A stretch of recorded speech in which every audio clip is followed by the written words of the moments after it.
ازيكم حبايب قلبي، عاملين ايه؟ يا رب تكونوا بخير. وحشتونا جدا جدا في يوميات عبد الحميد وجهاد ونصوم. دي بقى يا جماعه اكله المستعجلين، حبينا نعمل لكم حاجه كده جوعنا في نص الليل. طبعا ولا فرد ولا عجن ولا خبز ولا اي حاجه، ده عيش شامي اهو عادي جدا اهو. حطيناه كله كده زي ما انتم شايفين. هنعمل شاورما ونعمل بيتزا سريعه. دي بيتزا المستعجلين يا جماعه اهو. ما تنسوش بقى تشتركوا لنا في القناه وتفعلوا لنا الجرس. نجيب العيش وبنحط عليه الكاتشب، وبعد كده بيبقى عندك شاورما او اي حاجه بتحطيها مع فلفل الوان مع طماطم والجبنه على الوش، وفي دقيقه هتطلع احلى بيتزا معاكم. احنا قلنا بقى بيتزا المستعجلين يا جماعه، يعني بالعربي مش هنعمل صوص، ده كاتشب اهو بنوزعه كويس اهو على الرغيف سريعا سريعا كده، يدي بس طعم كده للقمه. هنوزع بقى كله على العيش ونرجع لكم. حبايب قلبي وزعنا الكاتشب كله على العيش الشامي اهو. هننزل بقى بالشاورما، سواء عندك شاورما فراخ او لحمه، ما عندكيش حطي خضار وحطي عليه الجبنه عادي جدا.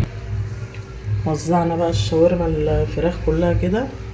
هننزل بقى بالفلفل الالوان والطماطم المتقطعه صغير. قطعنا يا جماعه الفلفل بقى جوليان زي ما انتم شايفين كده، فلفل الوان اهو، علشان هنحطه بقى على البيتزا اكلة المستعجلين اهو. نحطها على الشاورما بقى ونشوحها. وزعنا الشاورما الفلفل الالوان زي ما انتم شايفين كده. اخر مرحله وهي الجبنه الموزاريلا بنوزعها كلها على العيش. عايزه اقول لكم الاكله دي ما خدتش 10 دقايق، دي اسمها اكله المستعجلين اهو. بيتزا يا جماعه من غير فرد ولا عجن ولا خبز ولا اي حاجه، عيش شامي جايبينه من الفرن عادي، مفيش فيه اي مشكله خالص. عايزه اقول لكم بعد ما بنحط الجبنه وهيطلع وهم ما شاء الله، كانك يعني عامله عجينه البيتزا اصلا. طبعا احنا في العادي بنعمل صوص مخصوص وعجينه وحاجات، طبعا الطريقه بتاعتها على القناه، بس عايزه اقول لكم هتاكلوا صوابعكم وراها تحفه تحفه تحفه. هنحط بقى الجبنه الموزاريلا ونوريكم، ودي اخر طبق. واخيرا حبايب قلبي بقى حطينا طبقه الجبنه الموزاريلا اهو. دي اخر مرحله كده، هتدخل الفرن. عايزه اقول لكم بقى هتطلع اجمد بيتزا، تحفه تحفه تحفه اهو يا جماعه. ما خدتش 5 دقايق، يعني اكله المستعجلين فعلا اهو حبايب قلبي. البيتزا في الفرن اهي. شغل بقى المروحه اهو، شغلنا المروحه. عايزه اقول لكم بقى هتطلع اجمل بيتزا دلوقتي.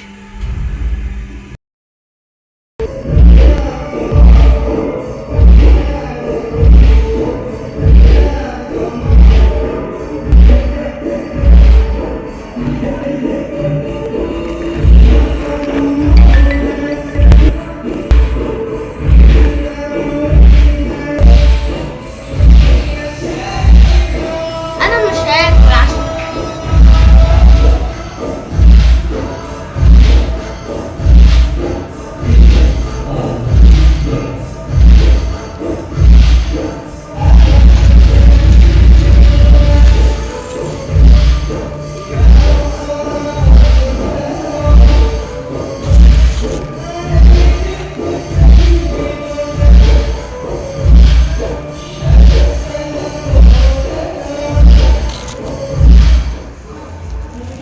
عشان